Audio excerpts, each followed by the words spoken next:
Katsu. Oh my God. Okay. When you have the opportunity to cast fresh talent, you have a wonderful opportunity to cast the best people that there are. I really didn't want to compromise in any way. I knew that movies live and die by the cast. You could have great effects and great sets, and if you don't have real emotional human beings that you enjoy watching and experience the film through, then you don't have an emotional connection. Hey, Jonah. Hello, Jonah.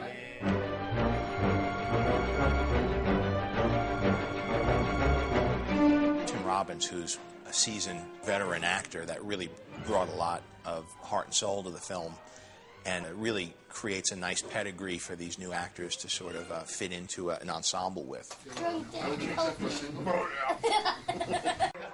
read the script, and it reads really well. It's an adventure, but also as a journey for the family. You have an incredible imagination. Amazing imagination. A whole universe of an imagination.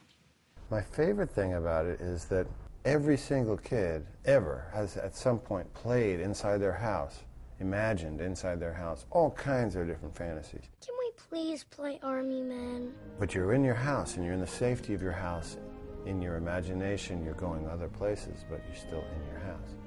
Well, this movie, the idea that the house travels through space, I think taps into some real common kind of fantasy of that thing that happens sometimes when you're kids, when you're so bored and you're in your house and you just want to look out the window and see something different for a change. I think that's why I responded to this script, because there's something that's really universal about it. It's something that every kid has fantasized about. It's a unique movie in the sense that there's only 5 cast members. And so we really started, we knew always that the 2 kids were going to carry this film, and we had started a search. And we worked with Avi Kaufman, who has found a lot of kids and has an extensive resume and a great reputation and this ability to find new talent. The difficulty, of course, is that by the time you've seen a kid in one movie, they're years older by the time you're casting this one. So it's not like you could just look at film. You really have to find somebody who could help you judge the children and tell you who to look at and guide your attention in certain areas. It was about 2 or 3 months. I'm sure I saw hundreds in New York and Chicago, LA, Minneapolis. I sort of put the search everywhere. So she was very helpful, and Peter Billingsley, who's a producer on this movie, who I've worked with in the past, he himself was a child actor. He was Ralphie in Christmas Story, and he has an understanding of how to work with child actors too. And he helped me scrutinize between, you know, who was just cute and funny and who really had the goods to bring something special to the film. It was interesting for me, having come from that world, to be on the other side as well. I think John was hoping I was going to bring a level of insight into it. And in a session in New York, Josh, who's from Kentucky, was there doing a film, and Jonah lives there. And it was just the sort of thing when they left the room where we just looked at each other and said, I think we're done. It was a gut reaction on both of the boys when we met them that they were the right ones. Josh Hutcherson, he's like a young man. He's got this confidence, and it exuberates his confidence that you believe him. He's saying something that catches your eye. So you're going to take this journey with him, and you're going to feel a little safe. Even when the journey goes out of control, you kind of feel like Josh knows it's out of control, but it's his job to, you know, keep it on path. Walter! I told you I wouldn't let anything happen to you. Hold the door for him. Hold the door. I'll give it closed. And Jonah Bobo feels like a character. He feels like something's going to happen that's going to take you by surprise. He's got this kind of scratchy voice that you almost think he's going to tell you a joke. Let's go again! They both have a lot of heart, and you care about both of them, and that's what you need to do on this Zathura journey. And you say, what's that for? I say my gerbil. My gerbil is in there. When you entrust an entire film to the performances of young kids, you have to go with the top choices. You have to go with the best kids out there. And for my particular taste, these kids are the best. I don't like kids who are just really good at mimicking and memorizing and hitting their marks, and they're like little robots. I want kids who are bringing a reality to it emotionally, and who can improvise, and who could react in an honest way to a set of circumstances, and do comedy too. No, that wasn't you. And I needed kids who weren't just going to hit their marks and scream when the monster came. I wanted kids who could expand upon what was written and find the truth in it. And these kids are just beyond their years. I mean, they were head and shoulders above everybody else I had seen. And it was a real struggle to be able to accommodate two out-of-town actors, you know, because there are plenty of kids in the world, but these were the two I needed to have. Going back to you, buddy. Now push away. See, they don't even... Their families were great. They had the commitment to the job. Their acting was tremendous. And they felt like brothers. There was something about them when they were in the room together, the way they naturally played off each other, that there was a dynamic that Jonah liked Josh, and that Josh seemed a little bit older than him. And there was just a little magic that happened with them. No. You could do it. That's a 10. I can't do that. What could you do? The kids carry the movie. They get a lot of help from Dax and Tim Robbins, but it really relies on the abilities of Jonah Bobo and Josh Hutcherson. Josh is an incredibly gifted and experienced actor for his age. He really understands the mechanics of being a film actor. And I remember auditioning the kids, and you know, he walked in after seeing a bunch of other kids his age, and it was like test driving a Ferrari after, you know, driving around a bunch of Volkswagens. You know, he just took direction so well. You could speak to him like an adult.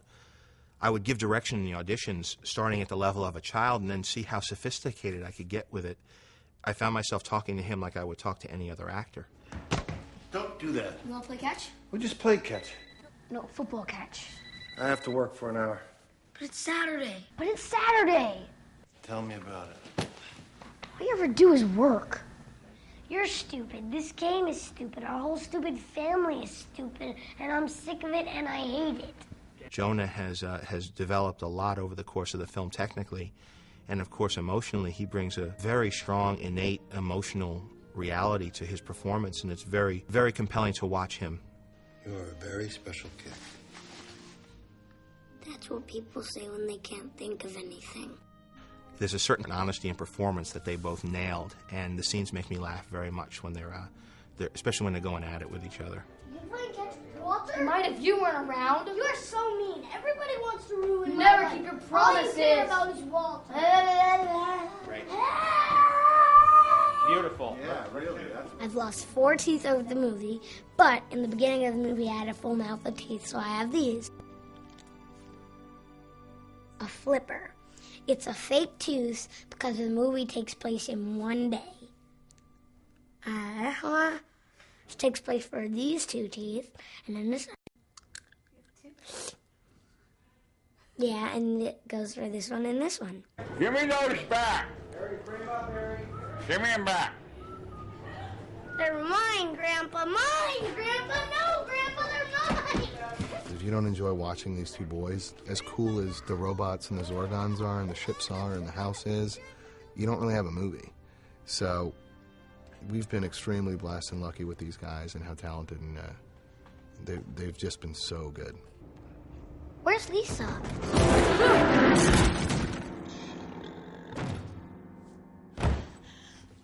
Lisa is upstairs. When she came in on this, all of us immediately responded to, she's so sharp, she has so much intensity, she's so vivid, and we thought, boy, the comedy that's going to come out of the collision of this vivid, intense, really great girl with her brothers and with the aliens and with this mysterious astronaut really seemed like it was going to be a great thing for comedy.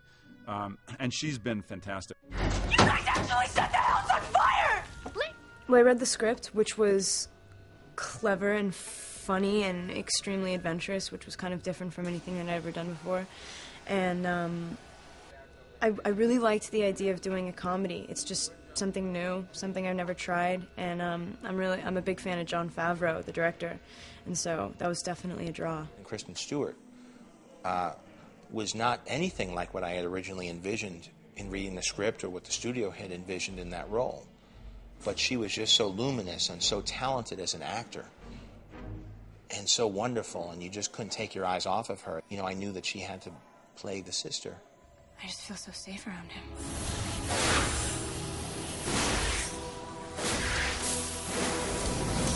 with the character of the astronaut, you want somebody who's going to make people laugh. I passed through a time sphincter to get here. Do you realize how difficult that is? What's a time sphincter? A wormhole. About yay big.